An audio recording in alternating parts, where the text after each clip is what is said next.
All right, with us now, Tina Cervasio. And Tina, before the game today at Citi Field, you were on the field and you were talking to two of the Met rookies that are really opening up some eyes. Oh, yeah, Duke. When Sandy Alderson was introduced as the new Mets GM, which was less than a year ago, he made it clear that he wants to build the Mets by feeding the big league team with their own homegrown talent, then supplement that with free agent acquisitions. Youth development comes first, and we're seeing that now with several players Alderson inherited. Duda drives one deep to right. Cunningham going back, and it's over his head, up against the wall. Lucas Duda, the 25-year-old slugger, has 14 RBIs in the month of August and is batting well over 300 in his last 50 games. The more you play, the more comfortable you get. And I think that I'm at a point in my career now where I'm just feeling more comfortable and things are, turning around, I guess. Are you comfortable with people describing you as, all right, this kid Duda, he's the guy with power? And when people refer to you like that, what are your thoughts? Yeah, I don't really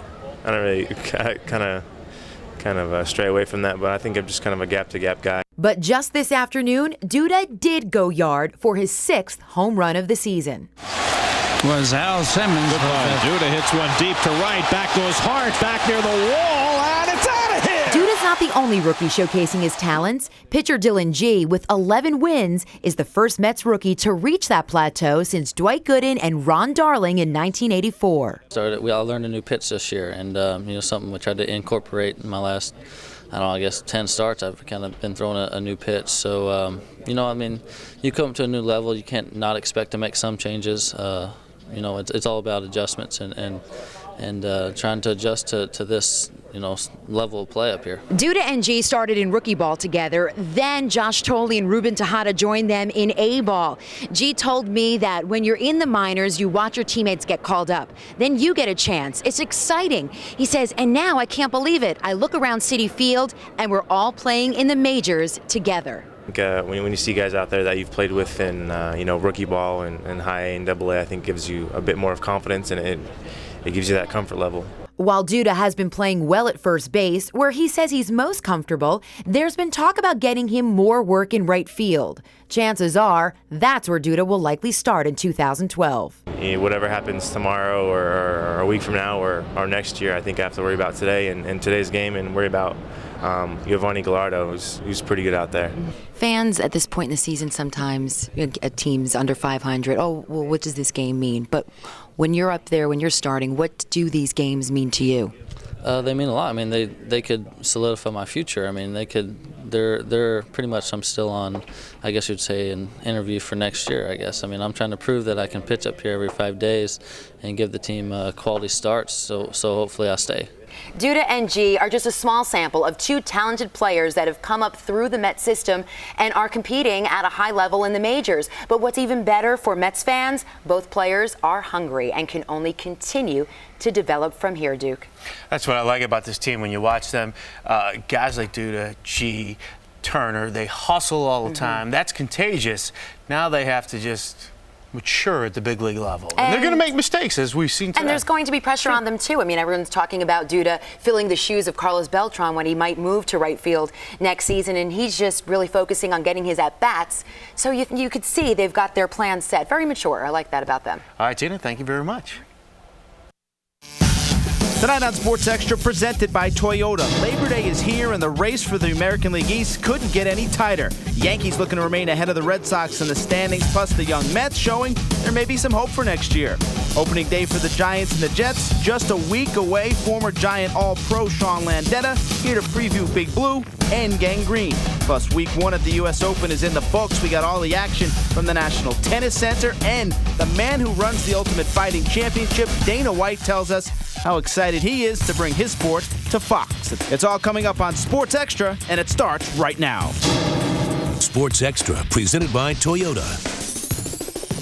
Hi, everybody. I'm Ryan Asselta, and welcome to Sports Extra, presented by Toyota. We got a big Labor Day weekend of sports here in New York. The football season getting ready to kick off a week from tonight. We're going to get to that in just a bit, but we start with the Yankees tonight, looking to finish off a big 3-game sweep of the Blue Jays out at the stadium this afternoon. Yanks starting the day a half a game ahead of the Red Sox in the AL East, and some of the old men playing long ball today. 1-0 Yankees in the third when Derek Jeter takes Brett Cecil deep to left.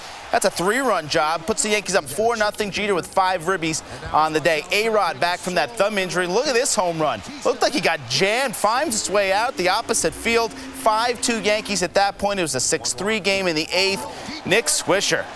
He got the power going lately. The 2-run shot, his 22nd of the year, 4th home run in 10 games for Swisher. The Yankees up 7-3 at that point, and that was plenty of support for the man. CC Sabathia goes 7 1/3, allows just 2 runs on 6 hits, strikes out 10 for his 19th win of the year. The Yankees win out at the stadium this afternoon. 9-3 was your final. Tina Cervasio spent the afternoon out in the Bronx. And Tina, Yanks coming off this trip to Boston. They get 2 wins. They sweep the Jays this weekend. They're getting healthy again. Things looking good for the Yanks right now. You know, and Ryan, they had to endure quite a long Red Sox series, and then the Yankees come home, they come back to the stadium and go and sweep the Blue Jays. So that's really not a very easy feat in the AL East. But with a nice combination of hitting and pitching, the Yankees now lead the division by a game and a half. That one's driven deep to left field. Going back T and looking up. See ya! A 3-run home run for Derek Jeter. Derek Jeter is supposed to be heading into the twilight of his career. On Sunday, he tied a career-high 5 RBIs powered by a 3-run home run, helping the Yanks top the Blue Jays 9-3. It's great to get a 3-run homer from Derek today, to get the home run from Alex today. I'm right where I need to be, and you know, we have plenty of time. And I think you know, our medical staff did a very good job of being conservative, and now we're down the stretch, and I'll be ready. The Swish chimes in with a 2-run homer. 1-1. Drilled deep to right field. There it goes. See ya! Those are big runs in the 9th inning because, you know, we were able to give Mo the day off. CC Sabathia, coming off a 128-pitch outing versus the Red Sox in his last start, looked as fresh as ever, striking out 10 in 7 1/3 innings for his 19th win of the season. I wasn't as concerned about the 128 pitches because I've seen him do it before, and then I've always told you I think that he's really strong. I thought he was really good today. We've been playing pretty good for the most part for quite some time, especially here. You know, we played well in Boston and carried over to these 3 games against Toronto. Toronto's always tough against us. You know, they're capable of scoring a lot of runs, but it all starts with our pitching. But Jeter himself has been a big part of the Yankees' late summer success.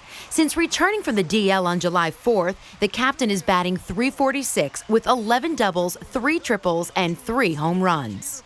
Since coming back from the DL, what do you attribute your consistency to? Staying back, that's basically it. I mean, it's a little more complicated than how it sounds to do, but I've been staying back a lot better. And while the big names like Jeter, Rodriguez, and Sabathia stepped up today and are playing some of their best baseball as the Yankees head into this September stretch, we're also watching one young player develop before our eyes. Highly touted prospect Jesus Montero is now hitting on a tear. After his first hit on Saturday, he was 2 for 2 today and continues to just get more comfortable at the plate.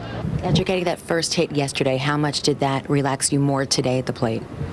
I mean, it was awesome. You know, the first base hit was always for every hitter in the big leagues. You know, always like a little tough. You know, because you have it in your mind. And after that, I was like, okay, finally I got it. And then today I feel more comfortable in the play, and then more confidence and everything. Also today, skipper Joe Girardi says he's going to go through the 6-man rotation again, pitching Phil Hughes Tuesday and A.J. Burnett Wednesday. Girardi wants to see more, especially because Burnett changed his mechanics and got decent results in his last start. So more on that rotation a little later in the show. Now back to Ryan. All right, thanks a lot, Tina. Let's talk about the Mets here. They're in Washington this afternoon trying to